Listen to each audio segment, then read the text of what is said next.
नमस्कार दोस्तों, आप देख रहे हैं डाक गली यूट्यूब चैनल। आज की कहानी में आगे बढ़ने से पहले खौफनाक और डरावनी कहानियाँ सुनने के लिए चैनल को अभी सब्सक्राइब करें। तो चलिए बढ़ते हैं आज की कहानी की ओर। हमारे गांव से 2 किलोमीटर की दूरी पर एक रेलवे स्टेशन है, लेकिन वहाँ पर कोई ट्रेन नहीं रुकती और ना ही वहाँ पर कोई काम करता है। कुल मिलाकर वो रेलवे स्टेशन सालों से वीरान पड़ा है।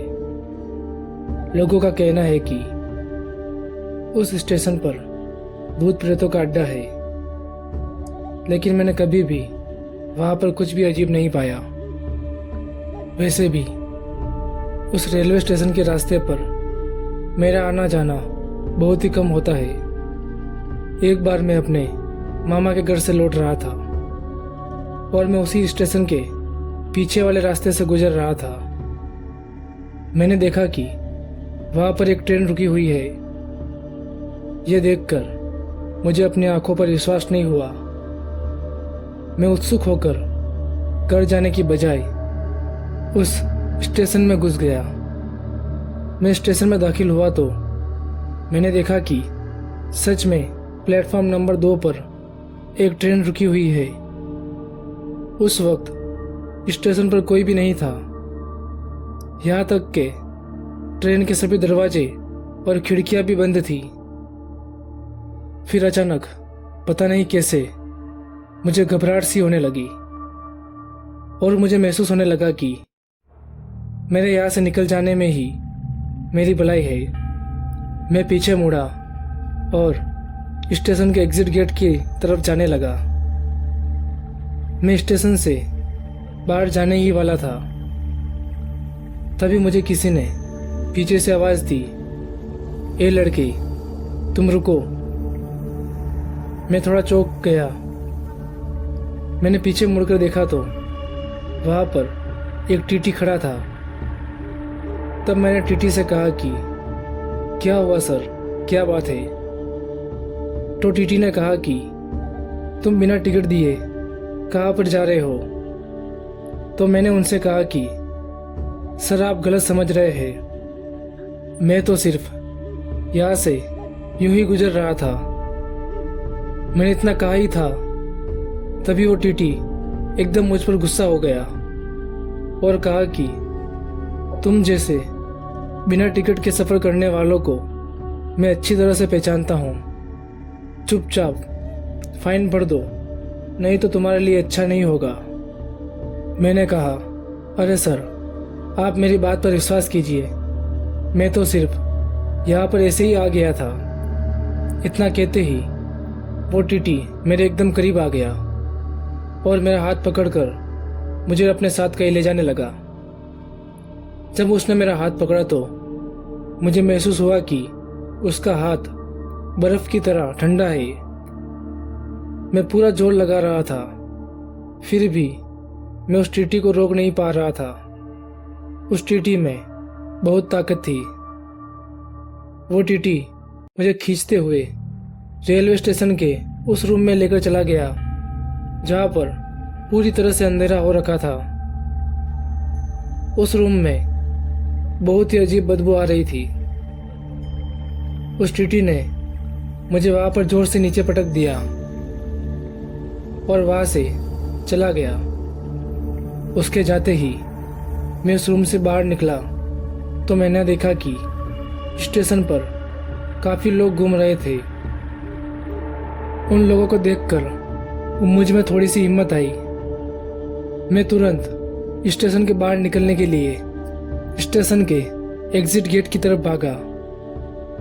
मैंने जैसे ही स्टेशन से 2 कदम बाहर रखे, मुझे पता चल गया था कि मैंने स्टेशन में आकर बहुत ही बड़ी गलती कर दी।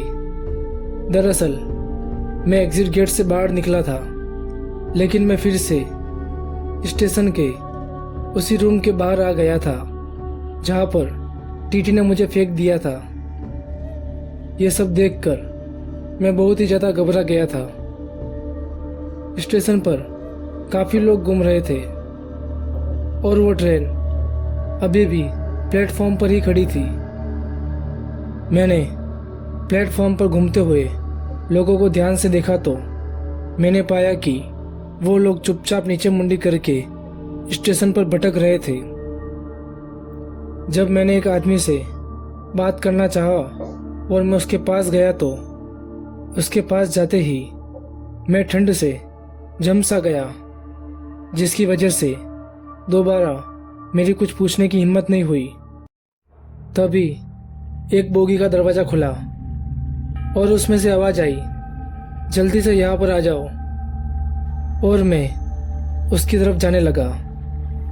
बोगी की तरफ भागते हुए मैंने नोटिस किया कि बाकी के सारे लोग जो स्टेशन पर जिंदा लाश की तरफ घूमते जा रहे थे वो भी उस बोगी की तरफ बढ़ रहे थे।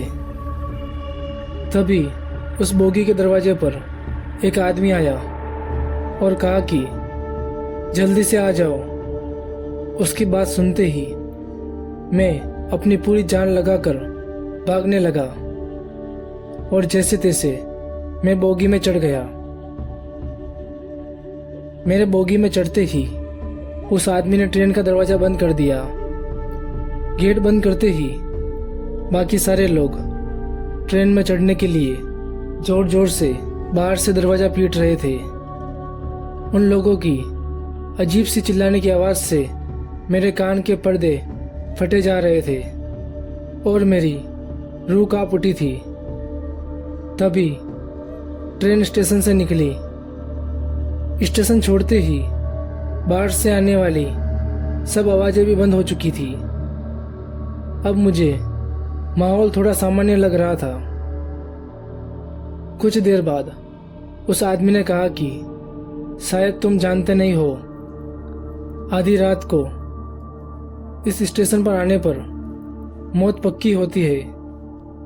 तो मैंने कहा कि हाँ मुझे पता है, लेकिन इतने सालों में मैंने पहली बार इस स्टेशन पर ट्रेन खड़ी हुई देखी, इसलिए मैं यहाँ पर आ गया। तब उस आदमी ने कहा कि अक्सर यहाँ से ट्रेन गुजरती है तब उसका इंजन अपने आप बंद हो जाता है और फिर अपने आप ही स्टार्ट भी हो जाता है। तब तक ट्रेन की खिड़की और दरवाजे बंद कर दिए जाते हैं ताकि कुछ अनहोनी ना हो। दरअसल बहुत सालों पहले इस स्टेशन पर कुछ लोगों ने टीटी को जान से मार दिया था, क्योंकि टीटी उनसे बिना टिकट ट्रेन में चढ़ने का फाइन मांग रहा था। और आज भी उस टीटी की आत्मा उस स्टेशन पर भटकती है और लोगों से फाइन मांगती है, और जो भी फाइन नहीं भर पाता वो हमेशा हमेशा के लिए उसी स्टेशन पर कैद हो जाता है। वो तो अच्छा हुआ कि मेरी नज़र तुम पर पड़ गई और मुझ में तुम्हारी मदद करने की हिम्मत आ गई। उसके बाद मैंने उस आदमी का शुक्रिया अदा किया और अगले स्टेशन पर उतरकर वापस अपने घर आ गया। उसके बाद फिर कभी मैं उस स्टेशन पर नहीं गया और ना ही मैंने किसी को जाने दिया। तो दोस्तों, आज की कहानी में बस इतना ही। अगर ये कहानी आपको अच्छी लगी हो तो वीडियो को लाइक करें और चैनल को अभी सब्सक्राइब करें।